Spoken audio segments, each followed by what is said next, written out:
What up, YouTube? My co-presenter Mochi and I would like to present to you Project Banshee, my $600 Walmart electric mountain bike, which I've turned into a $3,000 electric mountain bike by actually souping up the parts to make it trail worthy and better performing. For most people, I would not recommend installing $2,300 in parts onto a $600 bike. You'll get a better bike sooner and with customer support if you just buy a $2,900 bike from the outset. But in my case, my channel has awesome viewers like you that help me do crazy stuff like this. It took me 2 months to order these parts and get them installed with the help of a local bike mechanic. I had to draw upon my wiring experience from engineering school to configure and install the powertrain. I'm actually still troubleshooting a problem with my motor display. So don't sign up for a project like this if you aren't up for shedding some blood, sweat, and tears. I'll post product links for each of the products mentioned in this video. If you'd like to support my channel, please click on one of the Amazon links. It doesn't cost you anything extra, and Amazon will pay me a couple pennies to help pay for future projects like this one. My goal at the outset of Project Banshee was to build an electric mountain bike that would serve two purposes. Number one, I wanted something intermediate trail capable for when my Cube stereo hybrid is in the shop, or for when friends visit if I want to ride it. And number two, I wanted a more discreet in-town bike for trips to the gym or my local taco shop, because rolling to the taco shop on the Cube is a little outrageous. It kind of looks like a motocross bike. It's obviously not from Walmart and I'm always worried about it getting stolen or messed with, so this is a little more discreet, I think, especially being all blacked out and not having a big battery hanging off the back or any really clear electrical components unless you happen to notice that motor in the middle. To navigate my favorite enduro loop, Project Banshee would need to have comparable torque, gearing, and stopping power as my primary bike, a $6,000 Cube stereo hybrid. A full suspension would have been great, but that would have broken my budget, and I wanted the $600 Walmart electric hardtail anyways, because that price for a battery integrated into a mountain bike frame is really pretty incredible. My Cube is able to complete my 10-mile loop, which also has 1,000 feet of climbing, with 3 of 5 bars remaining on its battery indicator. That battery, which is here inside the frame, is rated at 640 watt-hours. So it stands to reason that the Hyper's 280 watt-hour battery ought to be just enough to complete the loop, if its powertrain is comparably efficient. Please like this video and subscribe to my channel if you'd like to see that range test in a future video. I guess we can start talking about the powertrain, since that's kind of the start of the show. This is a Bafang BBS02B 36 volt 500 watt mid-drive motor kit with a SW102 display. I got the kit off of AliExpress, also known as Alibaba, for $450. When you buy things off of AliExpress, just so you know, it's not like Amazon Prime. Like, instead of being a day or two for parts to get to you, it takes more like a month. And it's like not like Amazon.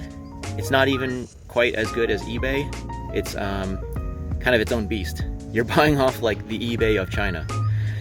But yeah, it's like $100 less than Amazon. And to be honest, getting these e-bike parts off of Amazon, they're coming from China anyways. So I wouldn't say it's any slower to get it off of AliExpress. And I've actually had positive experiences with the customer service. You know, like if an item was out of stock or an order got canceled or anything like that, you know, they just automatically refund it real quick. And I've never had any issues with my shopping experience on AliExpress. So if you want to save $100, get your Bafang mid-drive motor or a Tongsheng or whatever off of AliExpress instead of Amazon, since it's probably coming from the same place anyways. A mid-drive is going to have a lot more torque than a rear hub motor because it's going through your chain ring and your chain and your gears and everything, instead of just being in the rear wheel, you know, right before getting applied to the road. I honestly don't know exactly like how hub motors work that well, or even mid-drives, but I do know that I've owned both types of motors, and a comparably powered mid-drive, it's just no comparison. It's like comparing like a horse and buggy to a Tesla, honestly. So if you've not ridden both motors, please don't comment to this video because you don't know what you're talking about. The same seller on AliExpress, Blue Energia store, they also sold me for $17 this metal gear shift sensor. That plugs into the motor. Basically, you don't want the motor engaging while you're shifting gears because that could really mess up your gears. Since I was opening up the frame anyways, to kind of rip out old cables and stuff, and the controller that's inside of this box, I also just threw an Apple AirTag in there.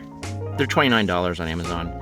It's just kind of peace of mind. Like if someone steals your bike or for whatever reason it goes missing, and somebody with an iPhone is nearby, you'll get a hit on your iOS device of where the bike is. So actually one thing I did is I actually removed the speaker from the AirTag, because if someone steals your bike, you don't want this thing pinging and letting the thief know where the AirTag is being tracked, because you kind of want this to be covert, right? But anyways, you can find a video about how to do that on YouTube. Now when you're pedaling a bike, of course, you're touching the pedals, and just having that shoe to bike connection is pretty important, I think, especially on the trail. So I opted for these Raceface Chester pedals. After owning them now for a little bit, I can attest they're really good, super duper grippy, and those should be very, very good on the trail. And those are $37 on Amazon. I learned from my other bike that riding on the trail, the crank arms actually get really messed up from banging on rocks and stuff. So I found these green crank boot protectors for $11 on Amazon. The chainring that the motor came with was not made for a 12-speed chain, so I found this green $7 JGbike 36-tooth 12-speed oval chainring on Amazon, and so far so good. I'm liking it. Of course, with a new drivetrain, you need a new chain, so I got a Shimano 8100 chain for 12 speeds for $80 on Amazon. I'm really spoiled with my Cube Stereo Hybrids drivetrain, so to treat myself to a nice upgrade, I got a SRAM GX shifter for $46, and that's connected to, well, at first it's connected to this Jagwire shift cable kit, which is $16, and then that's going to a SRAM NX Eagle cassette, which is from 11 teeth on the smallest ring to 50 teeth on the largest ring, and the cassette is $102.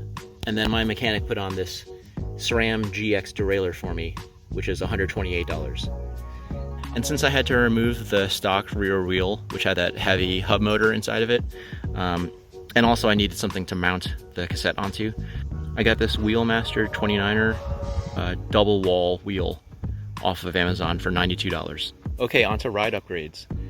I ended up choosing Maxxis DHR II tires for both the rear and the front for $134 for the pair. I think that's, what is that, $67 each? Yeah, it's kind of weird to run DHRs on the front because it's actually designed for the rear, but that was just the best that I could find in stock on Amazon. My mechanic did a tubeless tire conversion for me, which I'm not going to detail in this video because there's plenty of videos online that already do a good job of that. But if you're going to convert to tubeless, you're going to need tubeless valves, which are $12 for two. If you're using the stock front wheel, like I am, you're going to need a Shrader to Presta rim adapter, which is $7 for 10, I think. These little black pieces that go in the hole in the wheel. You're going to need some tire sealant. So I just got a big bottle of it, 8 ounces, for $17. But for maintenance, you know, I like these Stan's NoTubes Tire Sealant 2-ounce bottles. You can get a 12-pack of those for $44, and that way you can fill your tire sealant through the valve without having to break the bead of the tire, or even take the tire off of the bike, which is really nice. A lot of people are not fans of the stock Hyper E-Ride fork, so and neither was I. So I upgraded to a Rockshox Recon RL Silver 100mm fork, which was $254. Kind of a big upgrade. And I also got this matching green Rockshox front fender for $15. To be honest, if you're just riding on the road, you can probably just stick to the stock fork.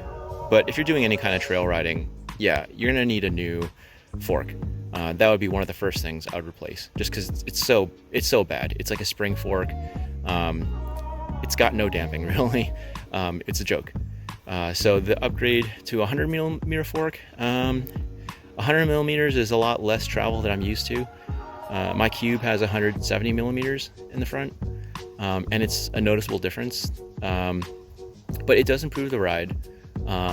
It kept me within my budget. And I wasn't going to get one of those $100 Lutu or Baloney forks off of Amazon, because I don't think they're comparable to Rockshox. I do think they're half as good, and maybe even less than half as good, as far as long-term reliability and performance. One thing I saw on a review of one of those Baloney forks is it had a sticker on it saying not for trail use. Basically like trying to absolve themselves of any legal liability if the fork just completely fails on you and you end up getting hurt on the trail. Yeah, when I'm riding down a mountain enduro style, I don't want to worry about equipment failures or getting hurt because my fork broke. So yeah, for peace of mind, just spring the extra $100 and get yourself a decent fork. I would say 100mm.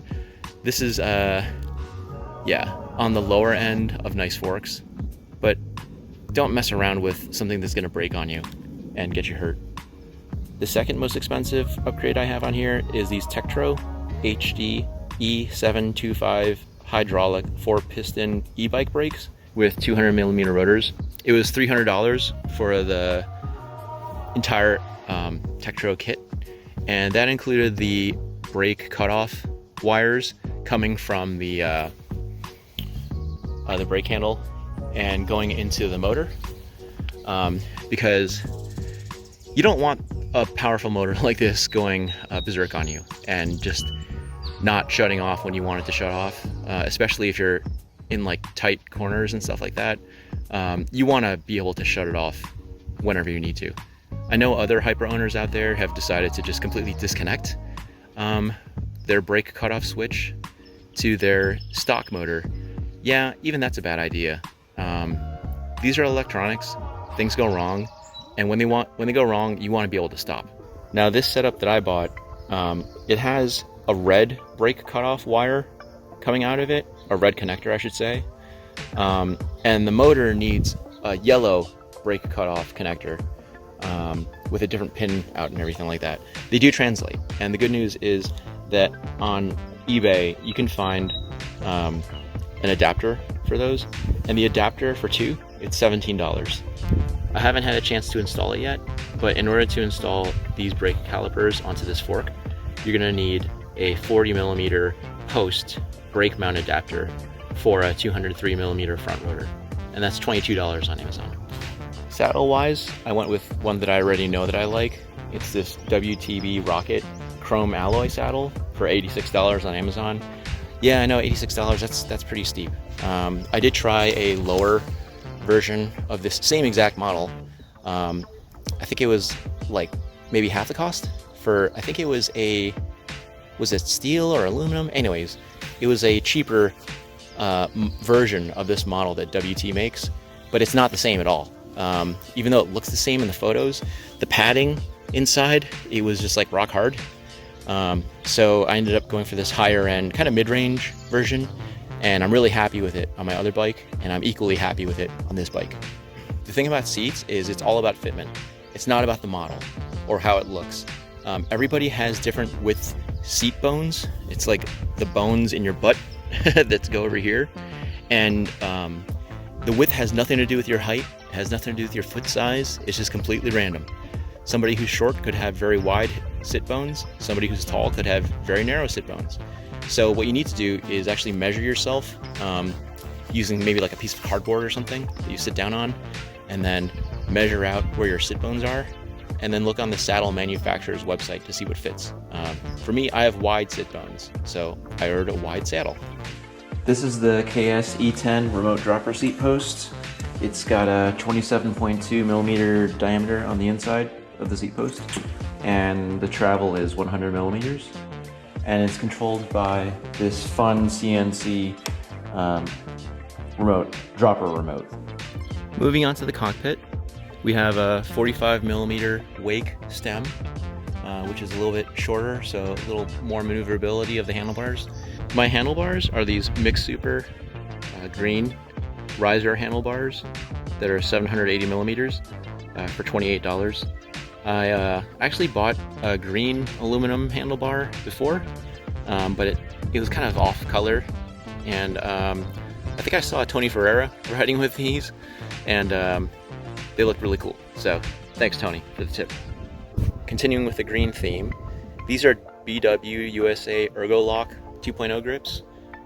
You know, they do the job, and I like the color, and the price is right, $16 on Amazon.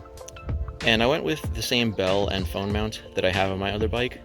This is a timber bell for $25, and it's nice because it's off right now, and then when you flip this down to turn it on, just any kind of jiggling of your bike from riding will set off the bell and let people know on the trail that you're coming, and then when you're done with it, turn it off.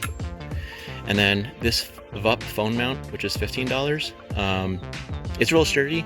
I like having it on the right hand side of my handlebars versus a center mount, because when I'm riding sometimes I'll just need to skip ahead of my podcast or skip to a new song, and I can just access it by my right hand without having to look down at all. And it's secured using this plastic mount, and then this guy, you can twist it and kind of get it off there if you want without having to remove the mount, but I don't usually do that. So far I haven't had any problems with my phone falling off on the trail using this mount. You'll notice some aesthetic changes to the bike that I made as well. You know, I've been waiting for Hyper to make a mid-drive mountain bike. They have the mid-drive city bike out now, which is pretty cool. But since they don't make a mid-drive mountain bike yet, I had to customize this one to let everyone know that, hey, this is something special. I looked far and wide for a Banshee sticker, but I couldn't find one. I don't think many people even know what a Banshee is. But I did find this Medusa sticker. It's kind of reflective and metallic on Etsy. So that was $5 on Etsy. I got these Hyper frame decals in Green Kawasaki for $8 off of eBay. And the cool thing about that is you actually get a sheet of like a whole bunch of different ones. So check that out. I did spray paint my battery black, and also the frame where it used to say 7-speed Shimano, since this is now a 12-speed SRAM. I did a really crummy job of spray painting. You can see the overspray there, and then on the battery you can see some imperfections from when I had to just didn't do a very good job. But yeah, the black spray paint Krylon is $15 on Amazon, and then $5 for another can of spray outdoor clear coat. If you do spray paint your bike, since it's not going to be like the best quality paint, I also recommend picking up a black Sharpie. Just you'll see, like, every time you scratch the bike, some of the paint gets scratched off and you got a green spot. So instead of having to spray paint it again or look at a green spot, you can just like hit it with the Sharpie, and that's a good kind of maintenance hack that a lot of mountain bikers know about. I didn't want to look at a giant seat post clamp after having a dropper and not having to raise and lower my seat anymore. So I bought this fixed seat post clamp for $8 off of Amazon. And then you'll see a bunch of like wiring and stuff coming out of the motor, going up to the cockpit, that needs to be kind of put away somehow and organized. So I got these adhesive zip tie mounts. You can get 100 of them for $8 on Amazon. I'm only using 3 here, but yeah, I'm just like zip tying to the frame there. I'm sure those are not going to last forever. That cabling, you know, it's kind of an eyesore. That's the downside of building your own electric mountain bike, is you don't have internal cable routing. But hey, at least I have an integrated battery. Compared to the stock Hyper E-Ride 29er, Project Banshee is a little less than 5 times more expensive, coming in at $2,860. It has dramatically more torque for climbing steep technical terrain. I mean, I took this thing just around the block last night, and it really has some cojones. Changing to a new motor system completely fixes the 20 mph controller shutoff issue that I know that many hyper owners are frustrated with. Project Banshee has an almost 80% higher gear ratio for better climbing. So if you have trouble getting up steep hills or just want a more capable climbing bike, you'd like this bike. I would estimate the braking performance is about 4 times better. No joke. I mean, I was pretty excited that the stock Hyper had mechanical disc brakes, but they weren't very good at stopping in the real world. I would say even not trail capable unless you're on anything but flat ground.